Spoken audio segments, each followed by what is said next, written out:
Mabas talaga dito guys yung sinasabi ng person mo na I am becoming a better person kasi gusto niyang i-offer sa'yo yung best version ng sarili niya mga kapiksi. So gusto niyang magbago into a very positive person. Guys, etong person mo to, nagbabago siya ng kanyang perspective, no? This person wants to eliminate yung, kasi mayroon nga, sabi nga sa inyo guys, mayroong takot dito sa, etong takot na to guys, this is because of trust issues.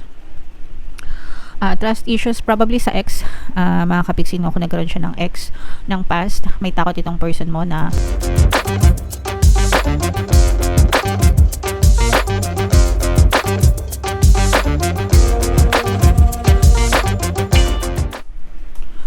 hello guys, hello Scorpio, welcome back to Pinoy Pixie Tarot. Ang pamagatang episode natin for tonight is feelings reading, anong nararamdaman niya sa'yo. So tingnan natin kung anong nararamdaman ng person nyo. Guys, pwedeng ma-pick up yung energy nyo, pwedeng ma-pick up yung energy ng person nyo, pwedeng magkabaliktad yung roles mga kapiksi. If in case hindi kayo naka-resonate dito, try nyo panoorin yung video dun sa zodiac sign ng person nyo guys, baka nandun yung energy nyo. So unahin natin to, Scorpio, tingnan natin yung nararamdaman sa inyo ng person nyo or yung mga mensahe niya, mga message niya sa inyo guys. Okay, so for some of you, mga kapiksi, pwede ito kahit anong status ng relationship nyo, kung hiwalay na kayo or ghosted kayo or nagsasama kayo, applicable naman siya sa lahat. So, I am becoming a better person. Inaayos nyo yung sarili niya, mga kapiksi. Becoming a better person, hindi lang para sa inyo, kundi para din sa sarili niya, guys. You and I were too young. So, pag sinabing ganito, parang feeling niya medyo immature pa kayo sa relationship, mga kapiksi. Age doesn't matter naman pagdating sa love, no, sa relationship. Pero, yung maturity, magkakaiba kasi. Iba yung relationship ng mga medyo kabataan pa compared sa relationship ng mga medyo may edad na. Kasi yung mga may edad na, it's more on pagkakaroon ng secured and stable na relationship, whereas pagka mga bata pa medyo pakilig, no? Pakilig yung type of relationship nila. So but yeah, so yung person mo parang inaayos niya yung sarili niya muna right now, trying to focus on themselves, guys. Hindi siya nagre-react kapag na-mention ka ng ibang tao or tinatanong ka sa kanya ng ibang tao, especially kung let's say for example baka may mga common friends kayo, kinukumusta kayo, ganyan, kinukumusta ka sa kanya. So parang dead air lang siya, mga kapiksi.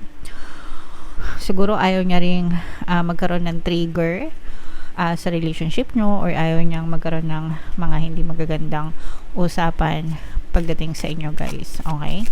So that's their way of protecting you as well, Scorpio. Tingnan natin yung mga emosyon na nakapaloob sa relationship nyo, guys. Pwedeng nararamdaman nyo, nararamdaman nila, or parehas kayo, mga kapiksi. So meron ditong afraid, natatakot. Ito iba-ibang klaseng afraid ito, mga kapiksi. Pwedeng ilatag muna natin lahat para makita natin.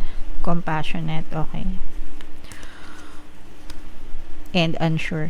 So dito guys, pwedeng natatakot sa relasyon, or natatakot kung ano magiging outcome ng relationship nyo, mga kapiksi, or ng decision niya. There's a lot of fears and doubts. These are fears and doubts, mga kapiksi, no? Pag sinabing unsure, may mga duda, pwedeng may mga complication yung relationship nyo, may mga takot din, mga kapiksi. It's either afraid of yung ilabas ba yung lahat ng nararamdaman, kasi hindi sigurado kung ano magiging future nyong dalawa nitong person na to, mga kapiksi. Pero nandito rin yung energy ng pagiging compassionate. Ibig sabihin nito, guys, parang naiintindihan nyo din yung isa't isa. So you're trying to understand them the same way na iniintindi ka din niya, mga kapiksi. So I'm sensing na may pagka-protective dito, no, sa energy na to. It's either you protect them or they protect you, pero you're trying to protect the relationship kahit na sabihing bata pa kayo or what, parang iniingatan nyo pa rin itong relasyon na to, mga kapiksi, kasi you value this a lot, as in importante at mahalaga sa inyo, hindi lang yung person kundi pati yung relasyon nyo, guys. Okay, so comment down below, guys, if feeling nyo naka-resonate kayo dyan.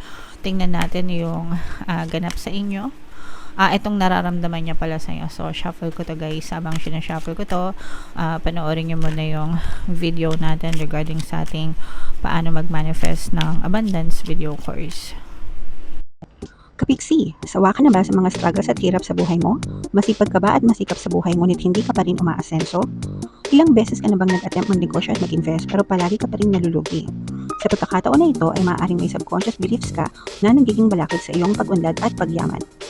Introducing, paano mag-manifest ng abundance video course.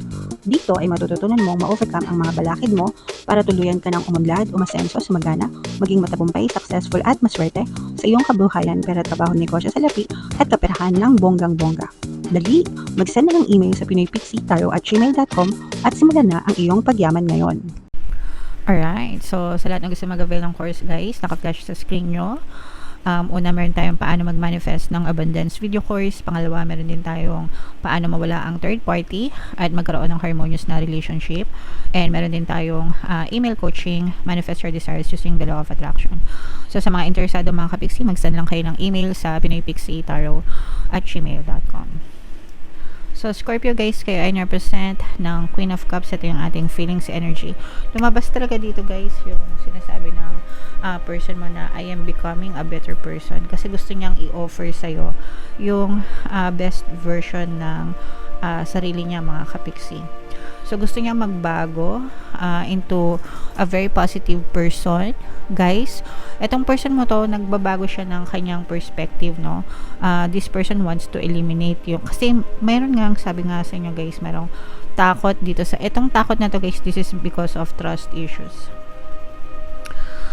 Trust issues probably sa ex, mga kapiksi, no? Kung nagkaroon siya ng ex ng past, may takot itong person mo na baka mangyari sa inyo yung nangyari sa kanila ng ex-person niya, and kaya siya nagbabago, kaya this person is trying to become a better version of themselves para hindi mo sila iwanan, para kumbaga wala ka ng dahilan na iwanan siya, para hindi na mangyari sa kanya ulit yung nangyari sa kanya before. So, medyo may trauma itong person mo, guys. Pero, dahil mahal ka niya, nakikipagsapalaran pa rin siya sa pag-ibig. There's a lot of love here, actually, guys, no? As in, mahal na mahal ka ng person mo. Masaya siya, actually, sa relationship nyong dalawa, guys. Okay? And kahit nasabihin na mga bata pa kayo, ganyan, para sa kanya, importante ka. And, yung iba sa inyo, parang baka hindi kasi masyadong affectionate or hindi siya marunong magpakita ng kanyang nararamdaman. Medyo may pagkatorpe itong person mo, at saka parang hindi din siya nagmamadali. Parang gusto niya take your time, ganyan, yung tipong build the relationship long term, dahan-dahan, hindi nagmamadali, hindi nagpapadalos-dalos, parang mas malalim. Gusto niya yung malalim na type of relationship, mga kapiksi, kesa dun sa madalian, na parang na madali, na rush yung relationship, na hindi pa masyadong kilala yung isa't isa, tapos nagkakahiwalay din. So, ayaw niya ng ganun, guys. Gusto niya yung parang slow burn type of relationship, slowly but surely, getting to know each other, developing your feelings, ganyan. So, ganun yung type ng person nyo, guys. So, huwag kayo masyadong magmadali. Kung ano man yung minamadali nyo, mga kapiksi. Itong person mo, marami siyang negative thoughts, intrusive thoughts, guys, dahil nga dun sa mga past trauma niya sa relationship.